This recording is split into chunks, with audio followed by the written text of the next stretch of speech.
Oh, stop.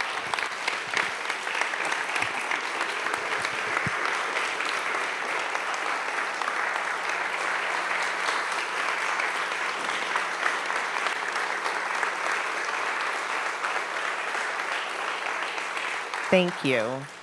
That's very sweet. Thank you. I did want to mention one thing. There was mention of self-harm in the film. I should have mentioned that prior. If anybody needs to speak with anyone tonight, we do have people in the back, as the Reverend Julie. How amazing is this church? Thank you so much for letting us be here. So please take advantage of their wonderful services. And speaking of, what an amazing spread they provided for us tonight, right? Thank you. So we're going to take about another 15, 20 minutes, and it's amazing to watch something like this together. You heard the moments where we took in a deep breath, the moments where we laughed together because we related to something.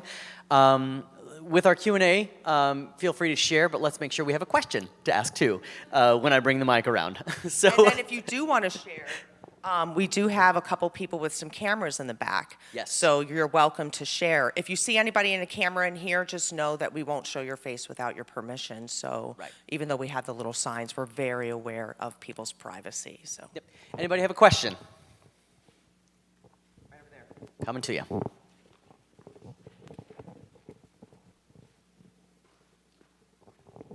Hi, and thank you so much. I'm Jenna. So I'm no great biblical student, but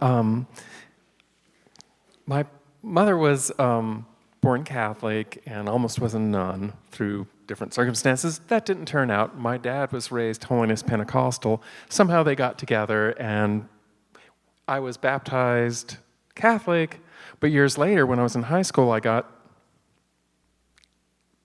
indoctrinated, I guess, by my friends who were Southern Baptists. So my question is, the way Christianity was sold to me, by the way, I'm still Christian, I'm not a great one, but is that I thought the whole intent of like the New Testament was to be a new covenant, to kind of, like supplant the Old Testament, but like it's supposed to be like that's our personal relationship with Jesus to give us forgiveness and to make a lot of that Old Testament stuff not so binding on us as believers.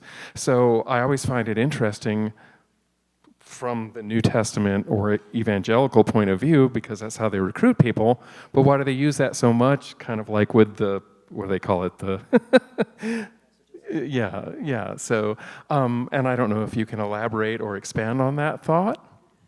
Well, I think that in general, a lot of, people will ask me, what do you believe? And it's like, well, what I believe doesn't really matter when you look around all of the flavors of Christianity. We can't even get along with each other. We don't agree with all of our different doctrines. And I'll tell the story that I told Reverend Julie of a woman I met today named Mary, who told me about her marriage for many, many years to her straight, white man, but couldn't get her father to walk her down the aisle because he wasn't the right kind of Christian. And it's like, that doesn't really seem very Christ-like. And so when people ask me if I'm still a Christian, I will say, well, I was raised a Christian, I was born in the faith and part of the faith, but I would rather identify as a Christ follower, somebody who would want to follow a message of what we see in the Gospels as opposed to some of the things that we've been taught and told for so long. So one of the things and one of the reasons we're doing this tour is to provide you permission to rethink the things that we have been told. And somebody along this journey once told me that we hear all the time, that's what the Bible says. And it's like, well, no, that's how the Bible reads. And again, this is a reminder that the Bible wasn't written in English, and one little word can change everything. So thank you for a great question. I hope I planted some seeds around an answer. I'm not the best with like that kind of stuff, but I did grow up in the church, so I have a little bit of the chops in it. Why do you, I know this is just your opinion, but why do you think there is such an aversion or a fear to rethink the Bible? Well, this is a generational issue. This isn't something that is new and something that we've been told for many, many generations. And so it's hard to go back and admit that when you've been wrong, and or identity politics plays into it. If it benefits a certain group of people, it's hard to let things go. And even if you don't understand that's what's happening, that's what's happening. And we're also propagated to believe those things and to have fear for the unknown and to fear people. And so we've seen the mark move on the people to fear. And right now it's the trans community, unfortunately, they're the target. And we can see the progression, and we wanted to show a little bit of the progression in the film. So, and then we also wanted to show that we're not going to change everybody's mind. So this isn't a Hollywood movie, but it does have hope. And when we're doing relationship in a safe, if it's safe for you place, you have to make sure your loved one will make sure that they're being mature and respectful, as my parents often are, even though I know what they're thinking. So this is a marathon type thing, not a sprint, and we do need to meet people where they are and pace with them and know that some people won't change their mind. But yeah, it's a lot. And then once you've been saying something for so long, to say something else, then you feel your whole life is going to crumble. It's a lie. Yeah, just some things. Any other questions? Come on over.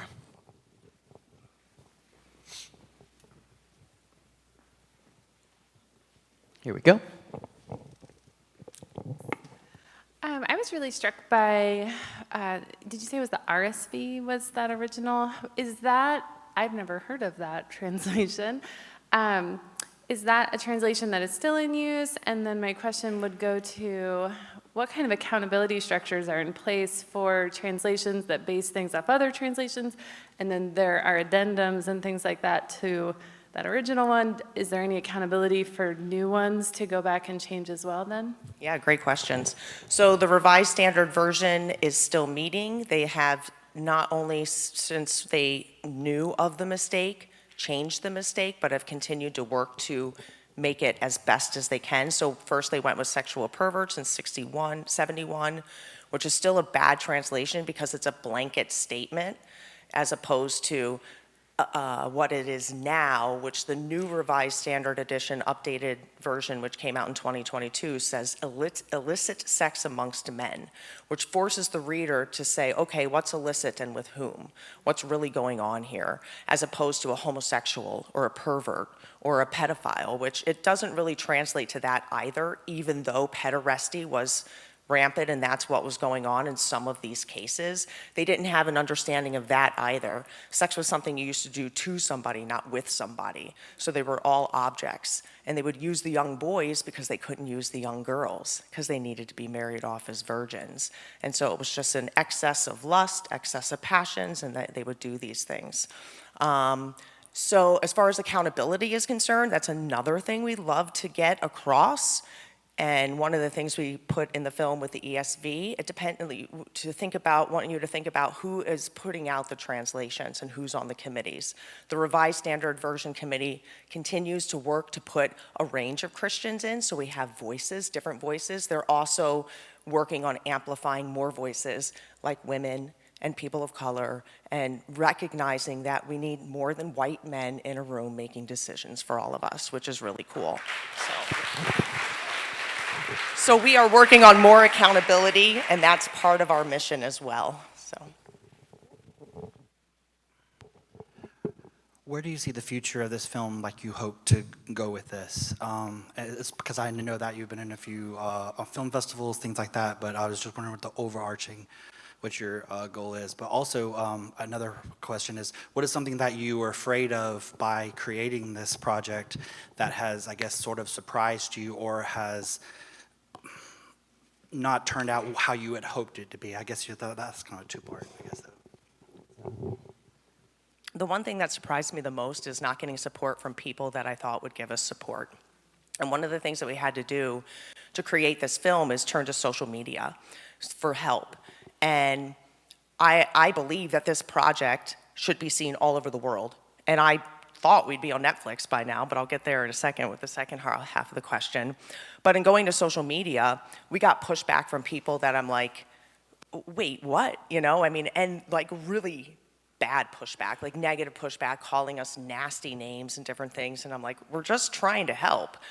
But for a queer person or an LGBTQ person who was giving us pushback, it was because you could tell how much pain they have had from the church. And what we did, instead of, pushing back or being like, well, you're a jerk for thinking I'm a jerk, I listened. I listened to every single comment from every different atheist. We had a whole atheist army come after us. There was one person specifically, and I'm like, you're acting like a fundamentalist. Do you realize that? Like, do you see what's going on here? And then the atheist community went after them. It was just really interesting. But it allowed us room to really hear. Another thing we did with focus groups, when we were doing our focus groups, we noticed that we accidentally made the white evangelical the bad guy, because every single person that was agreeing with me was either a woman, a gay man, or a person of color. And we're like, everyone that looked like my dad, was saying something else. So we needed someone that looked like my dad saying what we were saying. Mm-hmm. And that was hard to find, because a lot of these people are working in institutions where they have to sign clauses where they support one man, one woman doctrine. And if they say, well, the Bible was mistranslated and homosexual doesn't belong in there, they will get fired. So Dr. Trevor Thompson works for Erdman's now. He's no longer with educational institutions as a theological professor, and so he was able to be in the film. Now, I do still believe that this film should be seen all over the world. Things I've learned over the last couple of years, and COVID had a lot to do with it, these social justice types of films, there's no room for them on networks anymore. Networks are producing their own content. They'll be like, they have another production company produce it, they know it's gonna get on Netflix, they're taking spots at festivals, they're taking opportunities from independent filmmakers, and they already have their slates filled. There's also like weird things going on in the industry right now with nobody's working and streamers aren't buying anything, people are freaking out, like Paramount just laid off 25%, strikes everywhere. So the last couple years of this release, we fell at a really weird time, where in 2019, we probably would have been paid to get on Netflix, where we would be lucky if they gave us 30 grand after working 6 years on this project. As you can imagine, that's not a very good paycheck for all the work that I put into the movie. And then on top of that, an article I read in IndieWire expressed that these types of films will die because they're very hard to make, they're very expensive, and if no one's buying them, you have to be very wealthy. Or for us, what I did is I'm like, I believe in this project so much, and I put my own money and my own heart in it in the first year, and I'm like, somebody is going to see the value in this as much as I do. And so I took that risk knowing off the back of the letters where this is a tangible mistake, where it's not my opinion, it's not my feelings. This is a fact that we can hopefully, which we did, not hopefully, we did do, put together a film that can plant the seeds to move forward. So, with that being said, I've been doing all of the self-release myself. We won 24 awards in our first year. Thank you. I mean, our record is insane. We went to Doc NYC, which is the largest documentary film festival in North America. We not only won, we're still the most viewed film in their entire 14-year history. And so, right, and then IFC comes down, they're like, how are you selling all these tickets? We're like, well, our audience loves the film. And they still wouldn't pick up the film. And then one after one after one after one, no. But we kept selling out. I mean, Austin, they're like, you guys sold out before the festival even started. You know what I mean? Like Vancouver, 750 people. London, 500 people. So anyway, we did a theatrical release, which we did on our own. We qualified for BAFTAs and for the Oscars to try to, again, mainstream it. That led us to getting people to help us do language accessibility. So we do have the movie now in French, with French subtitles and Dutch subtitles. I know it's random, but we have people helping us because it's either time or money or volunteers. But we have a team working on Spanish, Portuguese. We now do have 2 different Chinese dialects, and we will be playing in mainland China in October, which is very exciting. Yep. We have it in Thai, We have it in, we're working on Japanese and Korean, and we'd love to get some more. So while we're working on that, I did self-submit to Amazon because no one wants to distribute this film, so I'm just doing it myself. We did just get on Amazon, which is great. So you can rent it on Amazon. It's only in America right now, and it's still pay-per-view. Just be patient with me as I'm still working to figure out how to get on Tubi where it's free. And we don't just like put it on YouTube because I'm still dependent on my own to do these things. And if it's up on that, we won't get on any other network. They'll say you're already streaming and they won't pick us up. So we still do have a chance to do a Hulu or Paramount, maybe even Netflix if we can get the right representation. We did find a company that does want to work with us, and we're in contract negotiation right now. So that takes a little bit of time. But by next year, we will, no matter what, do download availability if we're doing it on our own so you can own the movie. We're doing educational so you can keep it in your libraries and you can play it for your churches and things like that. Gosh, it's a lot of work. Now I'm doing post-production and distribution. I'm a distributor now. But if anybody knows any ways to help, come talk to me afterwards. Sorry, that was a very long answer for what we're doing. A question back here. Have you seen any movement in changing the children's Bibles? Because that's where the damage starts. So, you know, that's a really interesting question because it's so funny to see some of the rhetoric in our country, specifically today, about the word indoctrination. And I feel I was indoctrinated, you know, and we were having a conversation while y'all were watching the movie about kids who get picked up at schools and they go off to these little places for an hour and they get indoctrinated and then they come back, you know, and it's like, oh, I know those programs. And so I think it's more about people standing up and being honest about, well, I don't know, that's a hard thing to do because we all have different opinions and different viewpoints on how we want to raise our children. But I think it goes back to the accountability question. And maybe that's how we can work together as a group, holding translation committees accountable. And then just like we're getting people banning books, which is ridiculous, we're not asking for book bans, but accountability would be something that I think we can do as a community. So maybe we can sidebar about what that looks like and see if we can put together a petition or something, you know? Let's do it. My name is Farah. Thank you so much for coming and doing this. We're very appreciative. I am a recovering Christian, and our child came out as trans, and part of our family was I don't want to say great, but they were okay. And then another part of our family has no contact with us. So watching what you went through with your father, my first question is, in a nutshell, what is your advice for reconciliation with parents who are terrified that you're going to hell? And my second question is, what can we do? What can I do tomorrow to further what you're doing? So my advice for complicated relationships, which we all have, I'm sure. So for me, I wanted to heal myself from loneliness, and I know my parents were going through the same thing. And sometimes being able to put yourself into somebody else's shoes and recognizing that what my parents were going through, like they weren't trying to hurt me, and they really did believe that. Now they kind of think more side B, where you could be born gay and you might not be going to hell, but you can't live a gay lifestyle, you'd be going to hell. So that's still a hard thing to stomach, but because they're not constantly telling me that and they want to do relationship, and we both have decided we want to do relationship, it works. So I decided to come back because I didn't want to look back 50 years later and say, I wish I knew them. And then also, I'm not able to be an example. I'm only somebody that they talk about with my nieces, nephews, cousins, aunts, whomever. And so now I'm not somebody that they just talk about, they know me because I'm there for Christmas, we share recipes together, and my family's lovely, everybody's very kind, even though I know what some of them might be thinking. And so I made a choice to do relationship. And it's still painful, and like I was telling some of my friends earlier today, you know, I met somebody and I'd like to get married and spend my life with this person, and they still don't know. and so, and I haven't shared that with them because at the end of the day, they're not going to, it's not something they're going to be really happy for me. So it's just a sacrifice. It's just, and then you find your own family and people you can share your things with.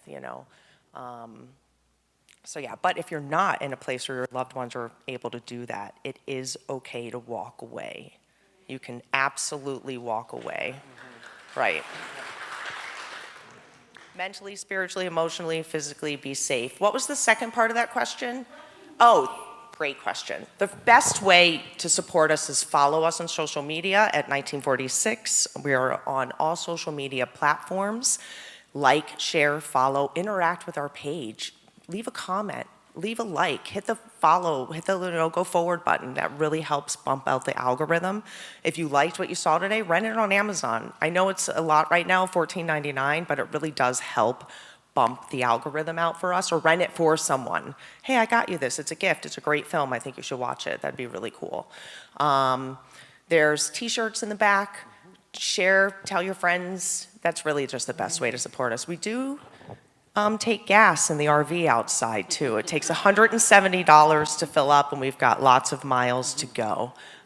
We need housing in Colorado Springs, Vegas, and Salt Lake City. If you know anybody with a lovely home, we're very nice guests. Come talk to us.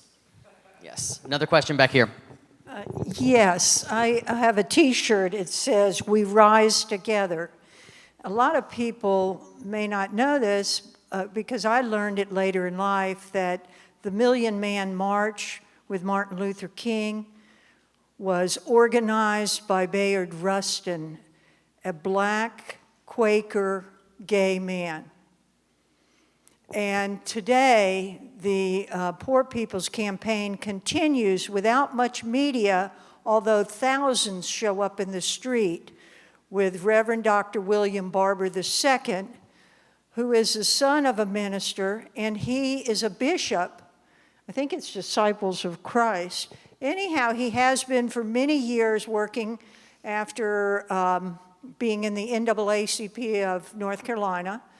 And he says that we need to be very careful not to be divided. And so I see this as your life mission, and I have my own story about my own family that I won't get into, but something that you have helped me tonight. Thank you. You are quite welcome. Thank you. I appreciate that. One more question over here. Is it correct that you said that it's the NIV that they are continuing to work on currently and changing? It's the Revised Standard Version that's doing a great job. The NIV and the ESV would be more conservative leaning and maybe more of like circular reasoning and kind of. Why is it the Revised Standard is the one? That just happens to be the name of their first Bible, and they've just kept the name. I'm not sure why they named it that. And their goal when they were first assembled was to revise the King James Version and to modernize the English. So I'm sure that just was what they came up with, Revised Standard Version. And when was? But I'm not sure. And now it's the new Revised Standard Version, correct? Yeah. Question over here. Okay. Well, first of all, I want to say that I was watching it and the whole time thinking how courageous you are. And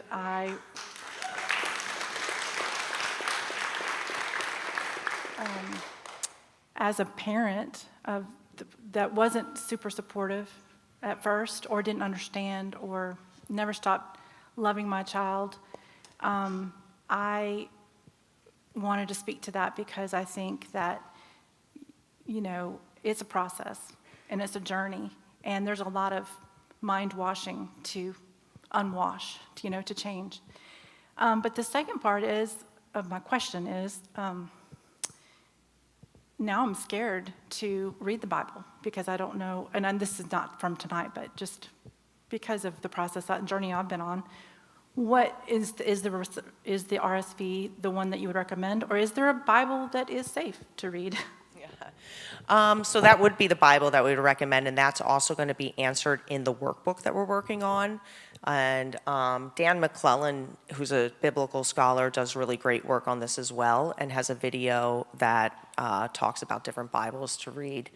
But as far as the deconstruction process goes, it's a journey for everyone.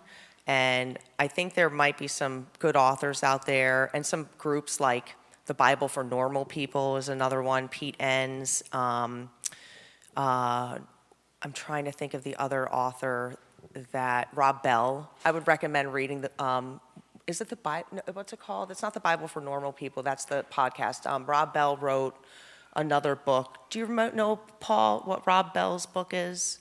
Okay.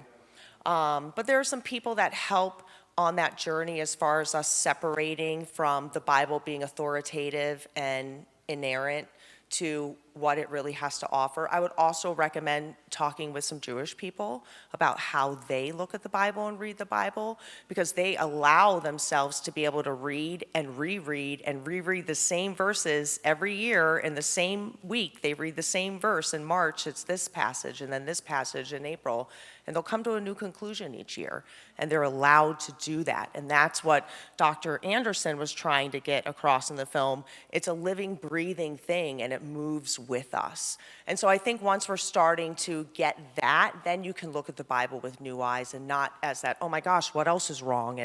And with a crumbling, which is why we didn't want to just like pull the moor out from underneath you in this film and have you feel like you're just drifting out at sea. We really wanted to kind of provide information with that non-threatening tone. So that was a great question. Thank you for that. Yeah. Jews also disagree. Right, they disagree. Right, yes. So we have a lot to learn from our Jewish brothers and sisters. One more question. Do you have any recommendations, or have you spoken with any therapists, counselors on how to respond to people like your father when they're set in their ways, and basically just try to provide facts for people that are set? Like, is there a response that you can give them to where they don't get defensive? Like, I see that is there something you can counteract that with when you're trying to speak to somebody that's like very set in their ways? Well, that's a tough one. Yeah, because they're going to get defensive. So, one of the things I would say, if you want to get a loved one to watch this film and you're not quite sure how to get them to watch it, I always recommend you do what Ed and I really kind of did when we learned about it. We were like, what? That's crazy. This is so hard to believe. So if you go with it with that kind of thing, it's like, I heard about this movie, 1946, homosexual, that seems weird, And it's like, but it's interesting. I want to watch it. Would you watch that with me? And kind of like trick them into watching it. Or just put it on one day and be like, oh, wow, what's this? Oops. No, I'm just kidding. I think also, too, with the pacing of the film, knowing that people aren't going to respond well, sometimes we have to come at it a little bit more maturely, and we have to be the bigger people and swallow our pride sometimes and kind of just give them the pace that they need. And meet them where they are. Go ahead, Brent. You want to answer that? I think there's a level of acceptance with, like, I'm not going to change anyone. I can just attest to my own story, the power thereof it. I'm in recovery as well, 11 years sober, and I know a lot of people in my life that I've bumped into, and it's like, pretty sure I see a problem here. But I'm not going to be the one they'll get there when they get there. Everybody has that choice, and for me, I had so many things along the way that I'm like, man, this needs attention. This needs looked at. And so many people, when I finally had the revelation of making the choices and decisions and changing my mindset that I needed to, they're like, that's stuff we've been telling you for 10 years. But it's always sometimes somebody outside of your immediate sphere that has a different level of influence than the people closest to us. I don't know the rhyme or reason of that, but I know you all relate to that. And so if you can relate to that, our parents or family members who just will not get on board with something that is so crystal clear in love here, we've just got to have a level of acceptance and patience. And I met a lady in Phoenix at our table when she was buying a t-shirt like y'all are going to do here in a minute. And she said, you know, I've got a gay son and I love him so much, and he just got a new partner and I'm trying so hard to get the terms right, and I'm failing and I feel awful. And I'm like, it took me like 10, 12 years to get all this worked out inside of me. So I think I can offer my parents a little bit more time and grace and space to get there too. You're doing okay. You'll get there when you get there. I think as long as they're trying to make those little tiny baby steps, those little tiny steps are the big things in life always. Well, and then as far as counselors are concerned, there are some great counselors out there that do work with LGBTQ and Christians. I know that your organization, Make Things Right, so if you all want to meet Brian afterward, there's wonderful organizations all over that are working to help counsel, guide, pace people, and meet them where they are. And in the middle spaces where it's not extreme on either end. So, and you're not being convinced to think differently. It's just how can we love better, you know? And be relentless with it. Continue to wear your tiny little rainbow pin. Continue to wave your flag. When I see that flag, I feel safe, and I know someone sees me and acknowledges my existence, and that with that person, I've got a friend. If I'm in a crowd of tons of people, and if I spot that, I'm like, okay, there is someone I can be next to, an ally who stands with me. And so something we always tell, we're so grateful for everyone LGBTQIA plus here in the room, but also you allies who you come just because out of empathy, your hearts have been moved to stand with people like us just because you care. And just because you get the love of God to stand for all, and to be shoulders standing in a gap when sometimes our shoulders are weak and broken. Thank you. I mean, honestly, I've felt especially the last couple of years in America, I don't want to wear anything with a rainbow on it. I don't feel safe as a queer person in America, and I can blend. I can look straight. I can act. Well, I'm pretty gay. Well. Yeah. I'm definitely a Jeep lesbian, but that's another thing. Yeah. Right. Yeah. But, and so when I see our allies do this, I'm like, you don't have to do that. And you're putting a target on your back now, too. And that really means something to me, and it means something to so many people out there. So we're not just saying it, like it's real. And what's going on in America right now, the temperature, I know y'all feel it, is real. So thank you for standing up with us. Yeah, sometimes the audacity of hate and indifference blows my mind. I'm from a small podunk little town in Illinois where we actually have a gayer mayor of our town who's gay. And I mean, we have a McDonald's and a stoplight, but there's also someone there who has a Guns and Glory bookstore, half guns, half Christian bookstores, and half taxidermy, which that's not halves, that's three. And they also have a sign out on the route that runs through this tiny city. And on that sign recently put, "Thank your dad for not being queer." And then it's just like, if I was a teenager riding my bike around my own city, and that's something I'm seeing message-wise every day, what else is going into my head through my eyes that I'm already processing in my young heart, and in my young life, that if that guy, sorry, if that person has that kind of audacity to display something like that as what he thinks is his core message that needs to be put out to the world on behalf of his connection with God, I think we need to turn the volume up so loud on love and letting people know that they are welcome, they are accepted and loved just as they are. And the more and more it happens like that, the less stories there will be of a friend of mine from that same town whose daughter did not feel there was enough space for them this past year. This matters. You taking a stand for it matters.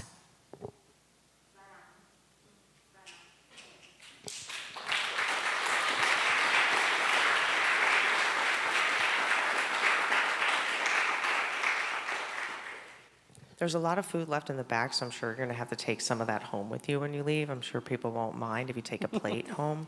But we probably have time for maybe one or two more questions before we get out and you buy a T-shirt. I guess Brent's making you do. But it's good because then people are like, what's 1946? I think this is important.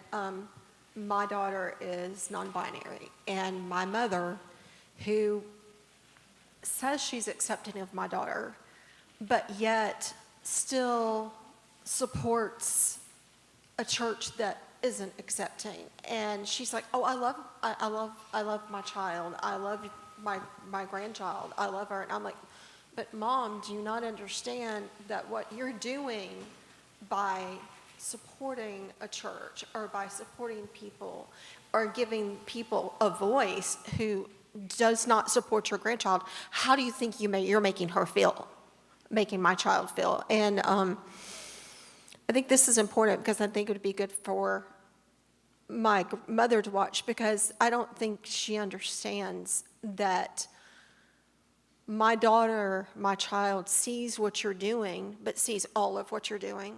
And that you may say to her and to them that you love them, but what you are living doesn't necessarily show that, if that makes sense. And that I think this is important because maybe they'll understand that what these people are preaching are things, there's no truth in that. And for them to be able to understand that, and that's huge because I see that all the time with her, and I'm like, you're hurting your own grandchild by supporting the ones who don't. Yeah, just keep talking with her, and hopefully she'll see the movie. Yeah. Yeah. Any other questions? One back here. Well, we got Jerry in the house. Oh, he went right past you. He didn't see you. Coming back to you.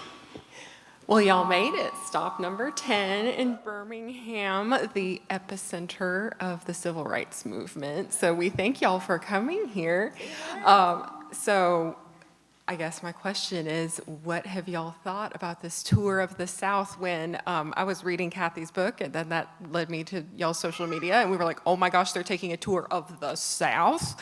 What have y'all thought? Is Birmingham everything you thought it would be? Is it better? Is it more challenging? I can sum it up in a word. Hot. Wet. I forgot how hot it can get, but it's also been wonderful. As Brent mentioned, all the wonderful stories along the way. We've had great hospitality. We've had great food. We've met wonderful strangers. We've had people Google the van while we're at gas stations and say, as a Christian, let me tell you. Or I'm like, oh boy, but it was good tell you, so it's good. And when you put yourself out there, sometimes you get surprised. Yep. And y'all, we're feeling great down here, so I'm ready to come back.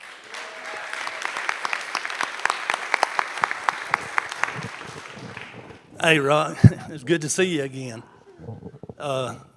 This organization that me and my wife are a part of and all, I'm still an ally to this organization and to the community, the gay community. But I never thought about it. I was an associate pastor for almost 5 years, okay? My wife told me that doing this free mom hugs thing, when we go to these pride events, it's the closest we've ever been to God. And I never thought about that until she told me that, because all we do there is just give hugs. And giving hugs to kids 13 years old that have been kicked out of their house because they're gay. And it just breaks my heart, And I just like for people to know there's organizations out there that does help. Free Mom Hugs is wonderful. I'm so glad I'm a part of that. And pardon me? What's the organization again? Free Mom Hugs. Free Mom Hugs. And there's the website is on our little black, all sponsors. Free Mom Hugs is one of our sponsors. So they're partners with us to promote. And yes, Jerry, thank you for that. And thank you for being a hugger. We really appreciate it, honestly. Like I said, it's truly those simple things. The power of a hug. Like, what can I do? There's so much I want to do, but you don't have to do everything. Just one little thing. Hug. And they keep coming back. Yes. Because they want that touch. They don't have that touch of a mom or a dad. Yep. That's what they're wanting. We become family when family stops being family. And so we have found that in our friends and our circles, and so y'all stepping up is so beautiful like that.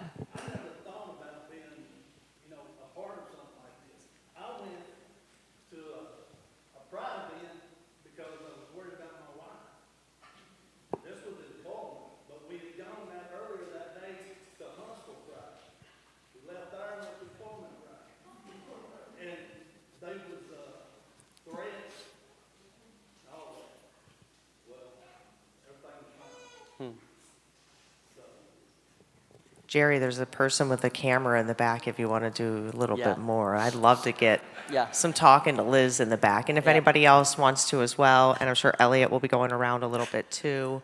And go ahead, do you want to end the night? Yeah, we got to go. We want to thank you so much for the Unitarian Universalist Church. Thank you. Thank you so much, Reverend Julie. And Josh. And thank you, Josh. Josh in the back and our thank tech you all the in the AV back. and tech. Like Rocky said, y'all, we got a few more stops to make. If you know Salt Lake City and the Colorado stop, Vegas, some housing, please come talk to me.